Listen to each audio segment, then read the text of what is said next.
श्री राम जय जय राम, श्री राम जय जय राम, श्री राम जय जय राम, श्री राम जय जय राम,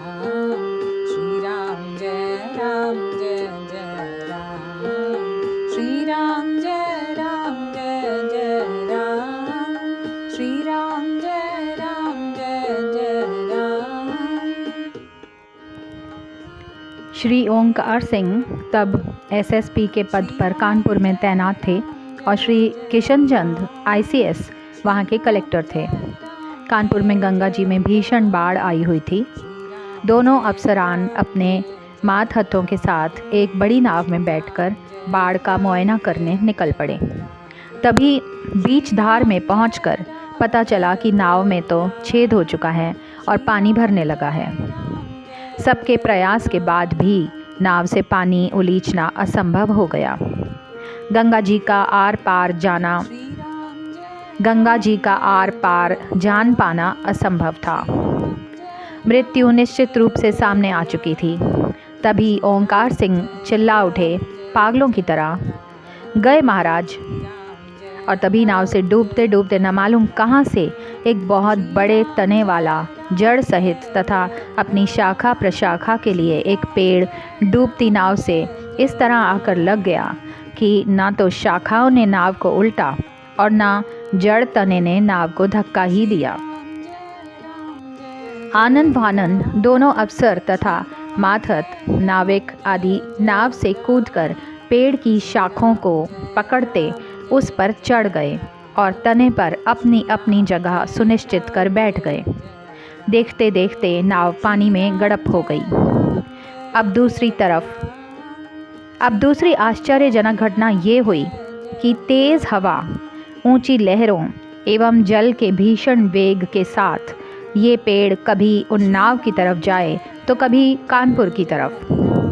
परंतु ऊंची लहरों तथा हवा के कारण ना तो पेड़ कभी डगमगाया, ना करवट ली इसने और ना उल्टा, पर धीरे धीरे पानी के वेग के साथ बड़ी देर बाद 1-1.5 किलोमीटर बहकर कानपुर की तरफ बालू में किनारे पर आकर अटक सा गया। इसके पूर्व की प्रवाह इसे पुनः ढकेल ले जाता। सब के सब किनारे पर कूद गए।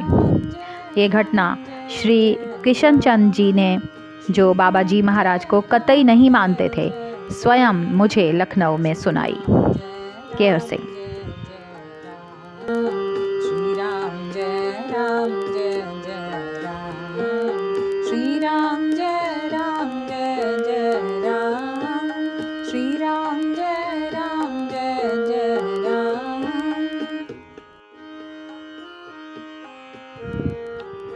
इन्हीं ओंकार सिंह जी की महाराज जी ने इनके गए महाराज चिल्लाने पर एक बार और भिन्न परिस्थितियों में रक्षा की। आप श्री हरिराम जोशी के साथ बरेली से लखनऊ लौट रहे थे अपनी कार में। रोज़ा शाहजहाँपुर से कुछ पूर्व पूरी तरह धू धू कर जलता हुआ एक पेड़ इनकी कार के आगे सड़क पर पलट गया। गति प्राप्त कार उस जलते पेड़ के अंक में समाने वाली ही थी कि चिल्ला उठे श्री ओंकार सिंह, गए महाराज। कार जलते पेड़ की शाखा में उलझकर रुक गई। परंतु इतने बड़े हादसे के बावजूद ना तो ये दोनों आग से झुलसे और ना इन्हें कोई खरोंच आदि ही आई। उससे भी बड़ी बात ये हुई कि कार की पेट्रोल टैंकी में भी आग नहीं लगी। क्षतिग्रस्त कार के पुनरुद्धार में भी केवल 1200 रुपये खर्च करने पड़े। केहर सिंह।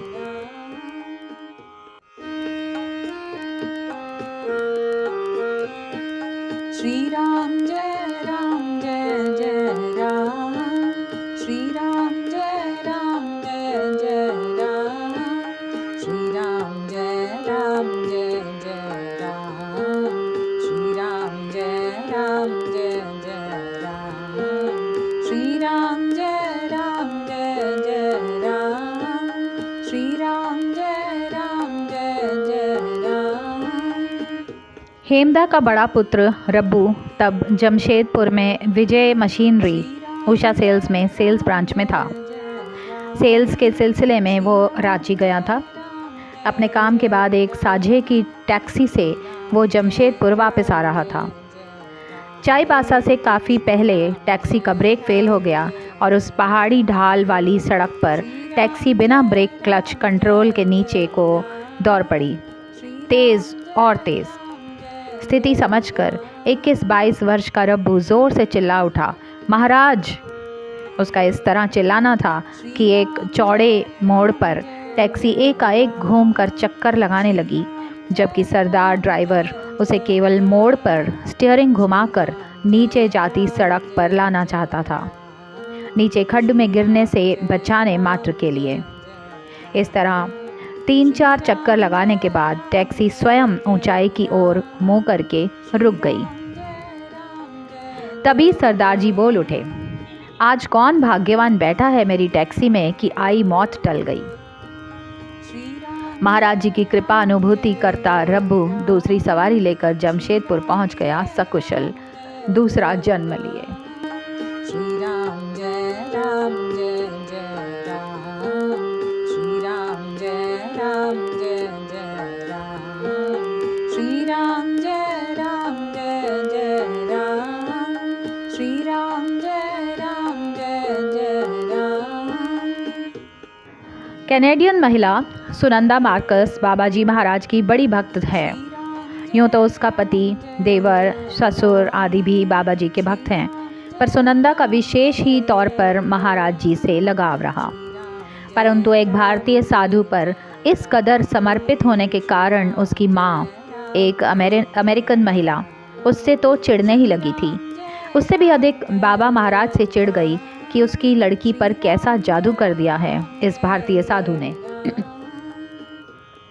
अपने रोष में वो बाबा जी महाराज को गालियां भी देती रही। सब कुछ जानते हुए भी त्रिकालदर्शी बाबा जी उसके इस व्यवहार के प्रति सदा ही निरपेक्ष रहे। याद तो करती है मेरी, गाली देकर ही सही, कुढ़कर ही सही। इसी दौरान सुनंदा की माँ विदेश यात्रा पर निकली। अन्य स्थानों में होते हुए वे डेनमार्क आ पहुंची। इधर उनकी थैली भी सिकुड़ चुकी थी और कुछ अर्थाभाव उन्हें सताने लगा था। साथ में वे बीमार रहने लगी थी और हालत बिगड़ते बिगड़ते एक रात वे अपने होटल के कमरे में अचेत अवस्था में जाने लगी।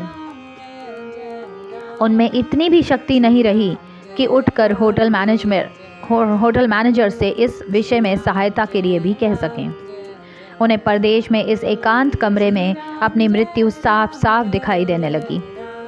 इस असहाय अवस्था में रोते हुए वे प्रलाप करने लगी, ओ सुनंदा के बाबा, कहाँ हो तुम? मेरी सहायता क्यों नहीं करते? आदि आदि। तभी कुछ देर बाद बंद दरवाजे से ही डॉक्टर के वेश में एक हबशिया पहुंचा उनके पास। उसने पहले इन्हें इंजेक्शन, दवा आदि सब दी, जिससे इन्हें बहुत आराम हो गया और ये सो गई। इन्हें ये भी होश नहीं रहा कि तब कि उस डॉक्टर से पूछें कि तुम्हें किसने भेजा और तुम्हारी फ़ीस कितनी है तथा तुम मेरे बंद कमरे में कैसे घुस आए आदि। बाबा जी ऐसी लीलाएं करते वक्त मन बुद्धि को अपने पास कैद भी तो कर लेते थे। सुबह सूर्योदय के पूर्व ही वही व्यक्ति पुनः आ गया और इनसे बोला, मेरी कार बाहर खड़ी है, आप चलिए, आपको हवाई अड्डे तक छोड़ दूँ। आपका जहाज़ कुछ देर बाद न्यूयॉर्क को रवाना हो जाएगा, आपका टिकट बन चुका है। और ऐसा कहते उसने मुख्तसर रूप से इनका सामान पैक किया और इन्हें अपनी कार में बैठा कर ले चला। ये फिर भूल गई पूछना कि तुम्हें कैसे मालूम कि मैं न्यूयॉर्क जाना चाहती हूँ और कि होटल का हिसाब कैसे हुआ, किसने किया। हवाई अड्डे पर इन्हें जहाज़ में बिठाने के पूर्व इनका टिकट इन्हें देकर वो डॉक्टर कार में बैठा और चला गया। हॉलैंड से न्यूयॉर्क तक के लंबे सफ़र के हवाई किराए के हिसाब किताब के बारे में बिना कुछ बात किए बाबा जी की इस लीला का वर्णन मुझे सुनंदा ने स्वयं कैंची धाम में सुनाया। केहर सिंह।